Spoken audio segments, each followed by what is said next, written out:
ദർശനത്തിനെന്തോ മുല്ലാഹസൻ. ഈ മുല്ലാഹസൻ എന്ന് പറഞ്ഞ കിതാബിന്മേൽ കെട്ടിമറിയാണ്.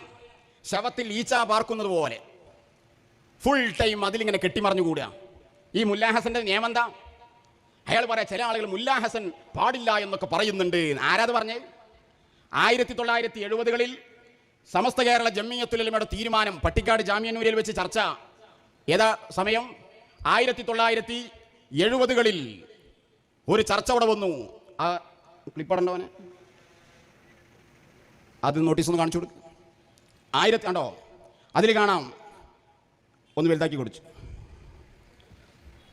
താഴെ അവിടെ മാർക്ക് ചെയ്ത ഭാഗം വായിച്ചു നോക്കി.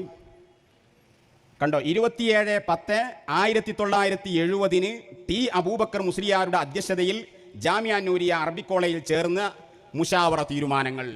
കണ്ടോ, ഇനി എല്ലാവരും വായിച്ചു നോക്കി. മലയാളമാണ്, അറബിയല്ലല്ലോ. കോളേജ് സിലബസിൽ നിന്ന് മുല്ലാഹസൻ എന്ന കിതാബ് നീക്കം ചെയ്യാനും പകരം വേറെ കിതാബ് കണ്ടുപിടിക്കാനും തീരുമാനിച്ചു. 1970-ൽ അന്ന് സമസ്ത പിളർന്നിട്ടില്ല. വലിയ വലിയ ആൾക്കാരൊക്കെ ഇത്തിഫാക്കായെടുത്ത തീരുമാനമാണ്. കാരണം ഈ മുല്ലാഹസൻ എന്ന് പറഞ്ഞ കിതാബ് കൊണ്ട് നാശാണ്, അഖീദ പയച്ചു പോകുന്നുണ്ട്. ശംസുൽ ഉലമ ഗൗരവമായി പറഞ്ഞു, അവന്റെ കിതാബ് എടുത്തു മാറ്റടാൻ. ആ കിതാബ് മേലെ കെട്ടിമറിഞ്ഞ് കൂടുന്ന ആളാണ് ഇയാൾ. പിന്നെ അഖീദ വെക്കാതിരിക്കുമോ? പിന്നെ ഇൽഹാം നിങ്ങൾക്ക് ഹുജ്ജത്താകുമോ? അതുകൊണ്ട് തന്നെ മശായിഖന്മാരുടെ മേഖലയിൽ ഇവിടെ സ്ഥിരപ്പെട്ടു പോകുന്ന ആശയങ്ങളെ എതിർക്കുന്ന സ്വഭാവം അപകടകരമാണ്.